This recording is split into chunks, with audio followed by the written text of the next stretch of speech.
Hey friends, it's Jennifer. Welcome to Gathering for Purpose. If you're new here to my YouTube channel, welcome. I just want to let you know this is a safe place where we can come together, gather together as women and just learn something new.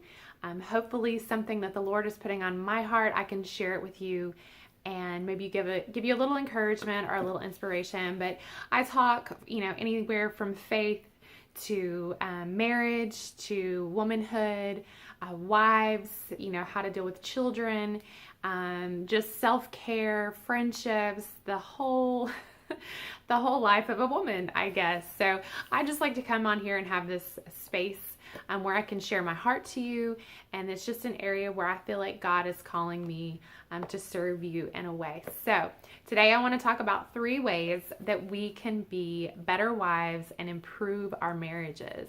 And so the first thing I want to talk about is communication. Now, this is something I want to preface by saying I am not, an expert by any means in marriage. I've been married for over 14 years.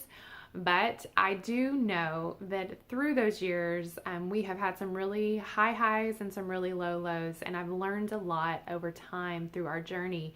And if you follow my story at all, you would know in my writing over at jennifer-bradford.com that I do write a lot about marriage and some troubles that we had in our marriage. But through all of that, I just feel like God opened my eyes to some really important things that I can pass on to others. If you're newly married, getting married, or just in that really rough spot of marriage. And I will say that marriage is full of rough spots. So if you're in a rough spot and this is the first time you've ever been in this, I promise you it's not going to be the last. And that's just life in general. And just take heart, like, we all go through those things. Like, we all have times in our marriage where we're like, everything's great and both of us are on the same page and we're just so happy and, we're just really connected. And then there's times in marriage where you're just not. And so many things kind of get in the way of a very successful, happy marriage, careers, children, just heartache, disease, things like that really do add a lot into marriage and just really can complicate things. But I've learned over time that there are things that I can do to kind of stay ahead of the game. So during those times when it is rough and you are struggling, there's some things that you can cling to that can get you through. Now, so communication, let's kind of dive into that. Excuse me. Communication, I thought, when we first got married, that we communicated so well. And I really carried a lot of pride in that. And so I would, anytime my friends would, complain about their husbands and, we would just have those conversations, I would be like, oh, Justin and I, like, we know, one another. We communicate so well. We talk, to each other about everything. So, but what I soon found out is I was completely naive and we were talking, but not about the important things and not about ways that we can love each other and ways that we can grow together. And so it really just created like this void in our marriage. And when things kind of hit the fan, probably our 7-year mark of marriage, they really hit hard. And it's because we weren't talking to each other about what needed to be talked about. And so I learned that my husband's very different from me, and he communicates differently from me, and he internally takes in things different than the way I do. He wants to process things before he talks about things, and I want to talk about it and get it out. And so that the best thing I can tell you is to open your mouth and speak. Be honest with each other, be real with each other. If you're hurt about something, if you're, upset about something, speak it. If it doesn't get spoken, it will never change. It may be a very hard conversation to have. I have had many of those hard conversations, but I can tell you 100% across the board that it's always better on the other side. So if you're struggling right now, if you're just kind of in the pit of marriage, talk about it. Talk about it. If you need to go see a counselor, do it. Get it out. A third party to hear you, you both speak your sides It's fantastic. We did Christian counseling in our marriage, and it helped me. I don't know how much it helped my husband, but it did help me through the process. So I think it's just a really good idea to come together and just speak what you need to speak. Be honest with each other. Speak it in love. It's very easy to be bitter and angry, but there's a lot to your words, and words can hurt. So you have to be very particular in how you come across. If you need to pray first before you have those conversations, I encourage you to do that. I am usually fly by the seat of my pants, and I usually stick my foot in my mouth and say the wrong things the wrong way, and it's not really how I intended, but that's just my nature, and my husband knows that by now, and he's kind of used to it. He just kind of looks at me crazy, and you know, he's like, okay, we'll talk about this later. So, but he can't read my mind. If I need something, I need to spell it out for him. And if you have a husband that can read your mind, that is fantastic. God bless you. But I think most of us are married to our opposites, and we are constantly like, why couldn't you do this? Why didn't you know what I needed? Why didn't you get this done? And it's because they need it spelled out. If you get their attention, tell them what you need, guarantee 95% of the time they will be more than happy to do what you needed them to do, or to have a conversation that needs to be had. Like, they just don't know. Like, they're in their own little world most of the time, and that's just men. I really honestly think that's just the majority of them. So communication, definitely so important. Number 2 is selfless love. And what do I mean by selfless love? So I have learned this over the years the hard way. I will say I've learned it more with having children, just how to love someone without wanting anything in return. Now, as women, of course, we want to be loved. Like, we want to be cared for. We want someone to want us. I totally understand that. I haven't done this. I have tested this, but when I love my husband without needing anything in return, he in return loves me the same way. Sometimes I'm the first one to initiate, something.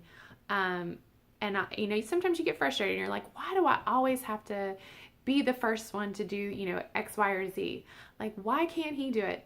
Get over yourself. Just do it. And I promise you, the roles will start to reverse. It takes time. It takes a lot of patience and understanding.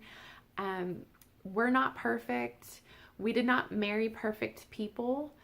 So don't expect perfection, because that's not reality. So, but love each other without wanting anything in return. For me, my husband works all day long, and I am now a stay-at-home mom, and I take care of the kids and take care of our home. And so I want, when my husband to get home, I want him to be able to come home. I don't bombard him with questions. I don't bombard him with tasks. I don't talk to him really. I give him time to just kind of decompress from his day. And he usually lets me know when he wants to talk and wants to hang with the kids. But that's just how he likes to be loved. I have food for him when he gets home. At night when we come together after we put the kids together, a lot of times we just kind of lay together and just watch TV together.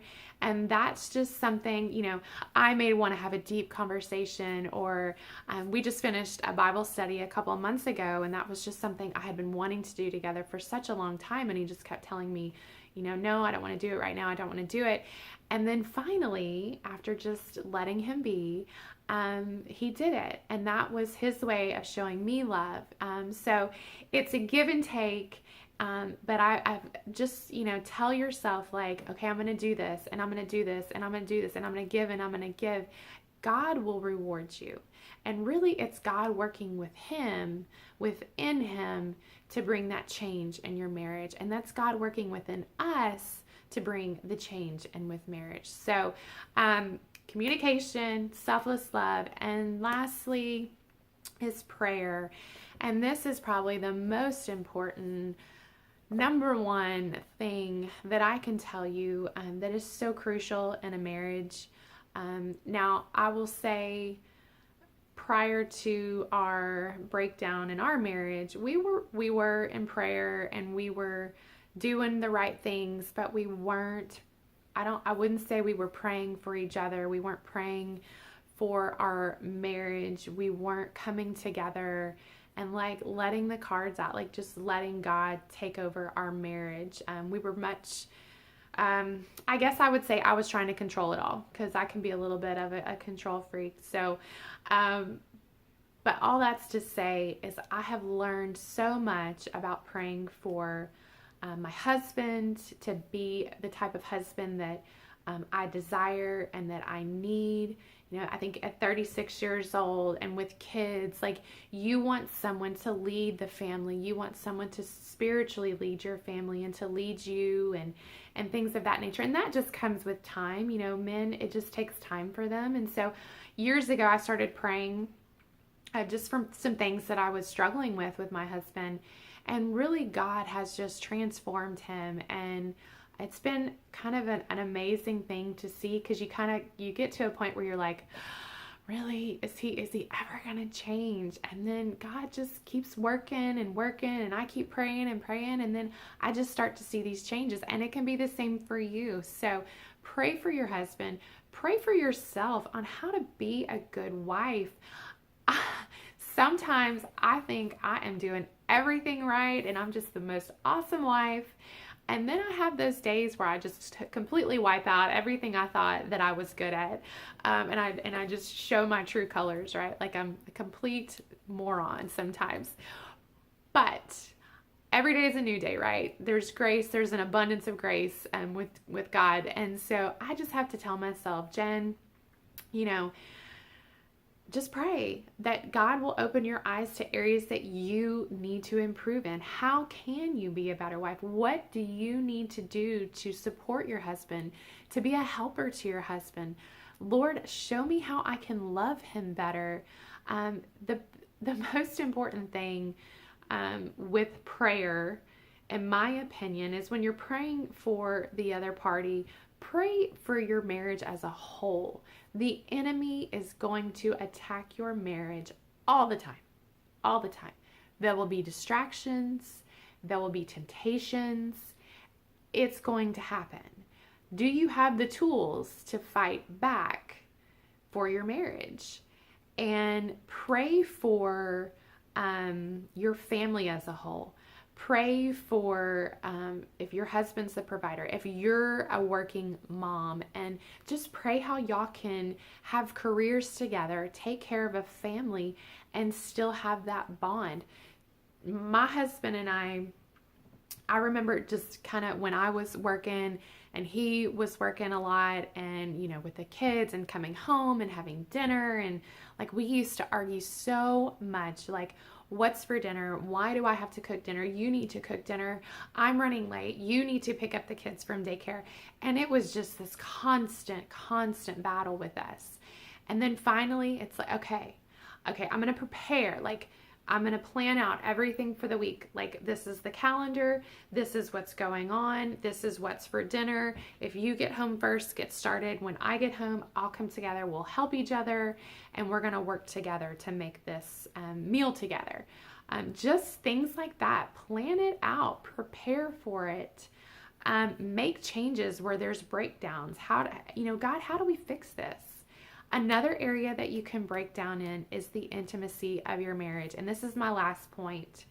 Pray for your sex life in marriage, because the enemy will destroy your marriage through the intimacy, through that bond that you have together. So important. And I'm going to tell you, 14 years of marriage, you are going to have times where things are really good, and you're having times where things are just not, and you're not connected. And I know I talked about that earlier. So important. This is reality. You got to pray through it. God, help us reconnect. help us break down the walls to come together and connect together again. We want a godly marriage. We want a godly, intimate relationship together. So put God first. Number one, God comes before my husband. God comes before my kids, because if my husband and my kids are gone, all I have left is him. So if you're struggling, if you're in the mess of it all, work on your relationship with God. That is the only thing that's going to get you through. It doesn't mean you're not going to have troubles. It means you're going to have troubles, but God's going to help you through it. So don't give up on each other. Love each other hard. Communicate. Show each other selfless love, and pray hard for each other. So I encourage you to work on your marriages, to love yourself, love God. And thanks for watching today. I will hopefully see you again soon. If you have any comments, leave them. Find me on social media, Jennifer Bradford. Go over to my website, jennifer-bradford.com. I have lots of daily and weekly encouragements there. So have a great day. See you again soon. Bye.